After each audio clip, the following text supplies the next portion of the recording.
Bonjour à tous, bienvenue dans cette nouvelle vidéo sur RR Studio avec aujourd'hui comment faire des tirages aléatoires avec ou sans remise. Alors j'ai préparé un petit script où j'ai pris l'option de vous montrer ça avec la simulation d'un jeu de 32 cartes et puis après d'un tirage de 5 cartes donc sans remise. Et puis en deuxième partie donc comment simuler donc un jeu de dés où on fait un tirage de 3 dés simultané. Donc cette fois donc c'est un tirage avec remise. Alors c'est parti, on y va. Alors déjà, pour créer notre jeu de 32 cartes, on va créer déjà les couleurs. Alors les couleurs, c'est pique, cœur, carreau et trèfle. Donc on va créer un vecteur couleur.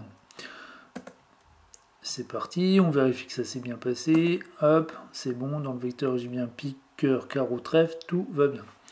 Après, on va créer les cartes d'une couleur. Donc les cartes d'une couleur, donc vu qu'on a un jeu de 32 cartes et non pas de 52 cartes, on commence au 7. Donc 7, 8, 9, 10, valet, dame, roi, as. Donc j'ai choisi d'appeler mon vecteur carte cool. Donc on y va. On entre ces données.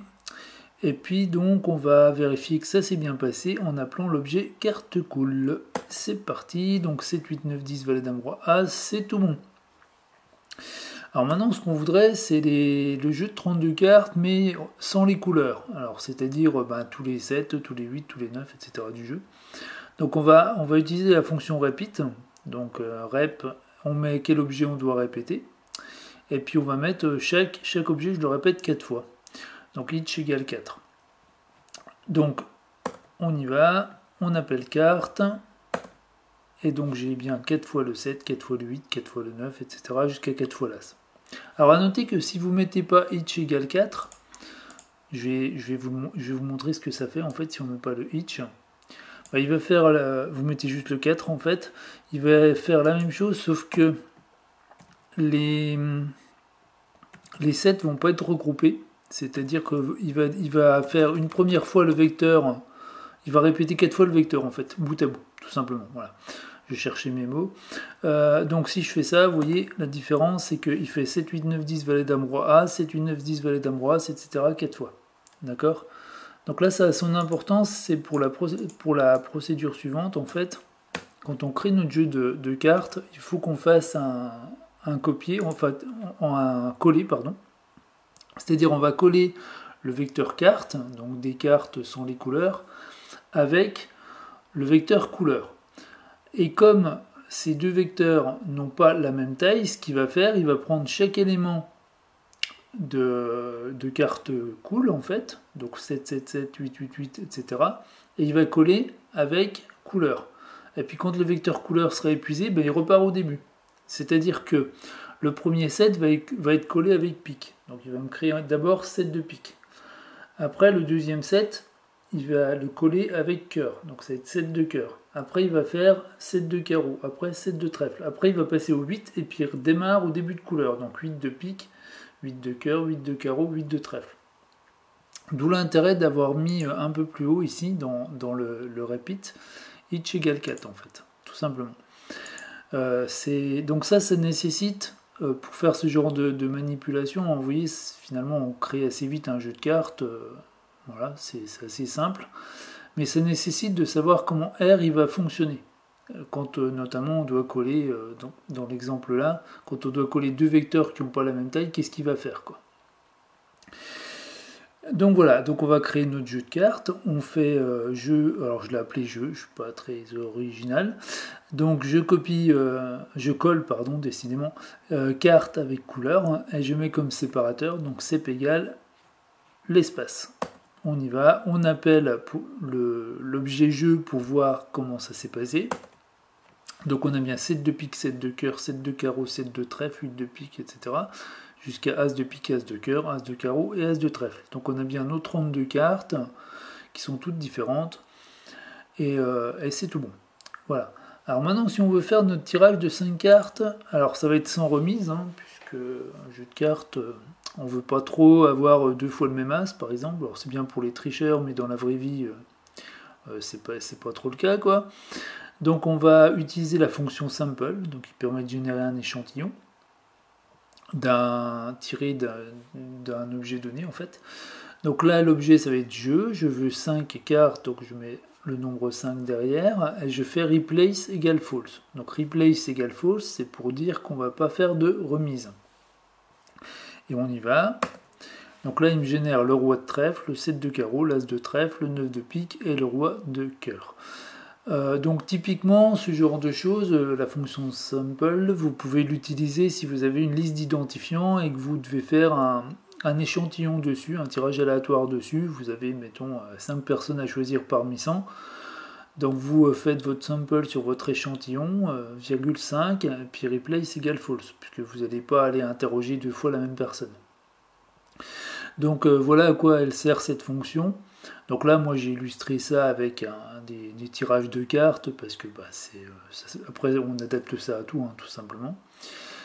Et donc voilà pour les tirages sans remise. Si maintenant on doit faire des tirages avec remise, alors là pour illustrer la chose, j'ai fait une simulation de jeu de dés en fait, hein, comme si on tirait 3 dés pour jouer, je sais pas moi, au 4 de 1 par exemple.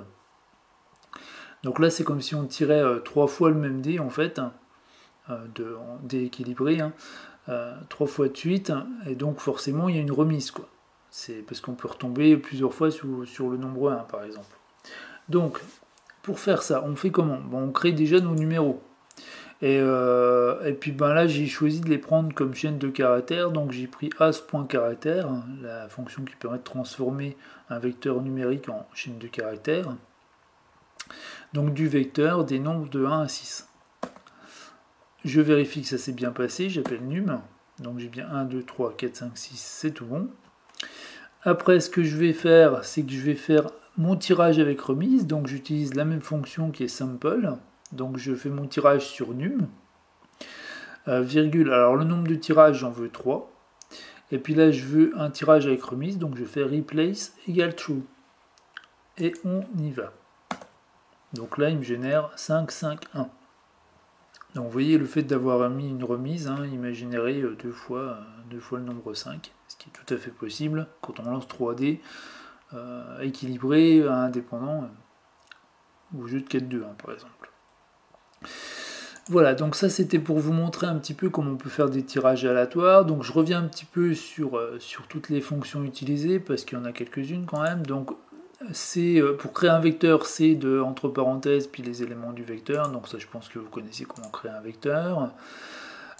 Ensuite la fonction repeat, donc on met ce qu'on veut répéter, le nombre de fois qu'on veut le répéter, et si on veut que les éléments soient regroupés, voilà, on veut répéter 4 fois le premier élément, puis 4 fois le deuxième élément, etc. Et ce qu'il faut faire, c'est mettre each égal devant le nombre de fois à répéter. Ensuite, la fonction paste, bon bah là c'est juste une fonction de coller, en fait on colle des chaînes de caractères, on précise avec cep égal qu'est-ce qu'on veut mettre entre les deux chaînes, hein, vous voyez ici j'ai mis l'espace, donc quand je regarde ici roi carreau par exemple, entre roi et carreau il y a l'espace, bah, il vient de cep égal, voilà. Après si je veux faire un tirage aléatoire, j'utilise la fonction sample.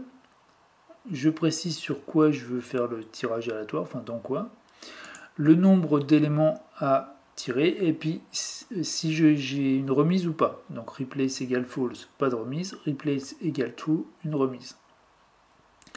Donc typiquement, hein, donc là ici pour mon jeu de cartes, et puis replace égale true pour le jeu de dés où il y a des remises. Voilà, donc je tenais à vous montrer ça. Donc si vous avez des tirages aléatoires à faire, vous voyez, donc je disais tout à l'heure sur des identifiants par exemple, bah avec R ça se fait super bien. Vous avez juste à isoler de votre jeu de données le vecteur des identifiants, et puis vous faites votre tirage aléatoire dessus, et puis, puis ça roule quoi. Donc n'oubliez pas, surtout quand vous utilisez la fonction sample, de faire le replace égal et puis false ou true suivant le type de tirage que vous voulez faire.